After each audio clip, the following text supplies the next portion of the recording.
Leo tunaenda kuangazia faida ya kuwa mkweli kila mazingira ambayo unakutana nayo.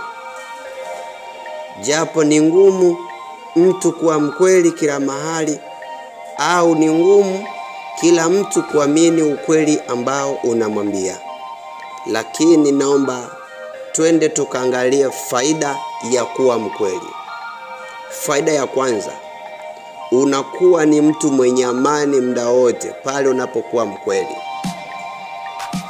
Faida ya pili, unakuwa ni mtu ambaye ni mwaminifu kila unapoingia.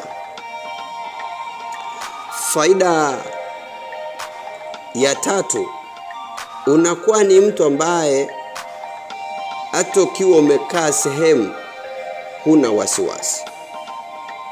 Kwa sababu gani? Kwa sababu wewe muda wote ni mkweli, na unapokuwa mkweli unakuwa na uhakika wa kwamba unachokifanya unaamini kwamba inawezekana kwa lolote ambalo unaliongelea. Sasa kwa nini nimeleta hii hoja inayosema faida ya mtu ambaye anasema ukweli? Kwa sababu kuna watu wameshindwa kuishi na wenzao kwa sababu wao ni waongo. Yaani mtu anaona kwamba akiongea ukweli hajatenda sawa, ndio maana anaongea uongo ili moyo wake ukaridhike. Nataka nikwambie kwamba siku zote uongo kuwa umfanyi mtu aende mbele, ila unamfanya mtu arudi nyuma. Kwa sababu unapokuwa muongo, hata kama kulikuwa na mtu anataka kukusaidia, lazima hatakusaidia kwa sababu wewe ni muongo. Kuna watu wameachana na wapenzi wao kwa sababu ya uongo. Kuna watu wamechukiana na wazazi wao kwa sababu ya uongo. Kuna watu wamefukuzwa kazi kwa sababu ya uongo. Kuna watu wameshindwa kupata vitu vyao kwa wakati kwa sababu ya uongo. Uongo ni moja ya sababu ambayo inaweza kumsababisha mtu asipate kazi, asipate ndoa iliyo halali, asipate biashara nzuri, asipate kitu ambacho ni quality kwenye maisha yake. Lakini unapokuja kuwa ni mkweli, hata kama kile kitu kilikuwa ni cha uongo lakini ukakifanya kikawa ni cha ukweli, hata kama haitachukulika kwa nafasi kubwa ya kuonekanika kwamba wewe umefanya kitu kikubwa, wewe bado utakuwa na thamani mbele za yule mtu ambaye anakutazama. Unapokuwa ni mkweli, wewe siku zote lazima uheshimike. Heshima haiji kwa mtu muongo. Heshima inakuja kwa mtu mkweli na anayejiheshimu pia.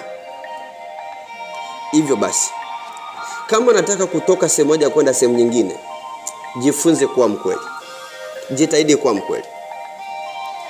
Hata kama unaona kwamba hapa mimi na mahusiano, haya mahusiano nayapenda, mpenzi wangu nampenda, nataka nioe, lakini nikimwambia ukweli lazima ataniacha, wewe tu kubali, mwambie ukweli. Kama akikuacha, acha kuacha, lakini amekuacha kwenye ukweli. Kama ulikuwa unafanya kazi, bosi wako amegundua kwamba hapo ulipofika unaenda kuharibu kazi yake, na unapiga mahesabu kwamba nikimwambia ukweli lazima nifukuze. Wacha kufukuze, lakini umemwambia ukweli. Siku akija kugundua kwamba ule ndio ukweli, hata kufukuza lazima, hata kama ameshakufukuza lazima atakurudisha, kwa sababu amegundua wewe unasema ukweli. Kwa sababu kuna wafanyakazi wengine anaamka siku asubuhi, anampigia bosi wake simu, anamwambia ninaumwa. Kumbe yeye aumwi, ila yeye anataka ende kwenye starehe.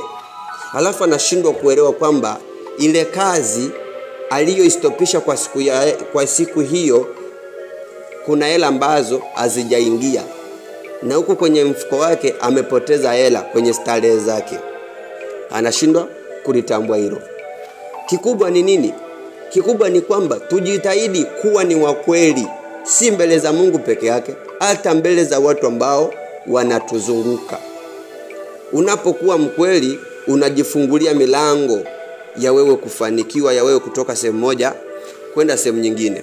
Ukiwa mkweli unasaidika kwa wakati. Ukiwa mkweli unajulikana kila mahali. Ukiwa mkweli unaeleweka.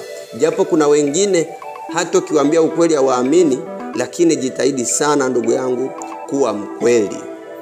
Kama utafanya hivyo, na Mungu akakupe kibali cha kutoka ulipo kwenda sehemu nyingine.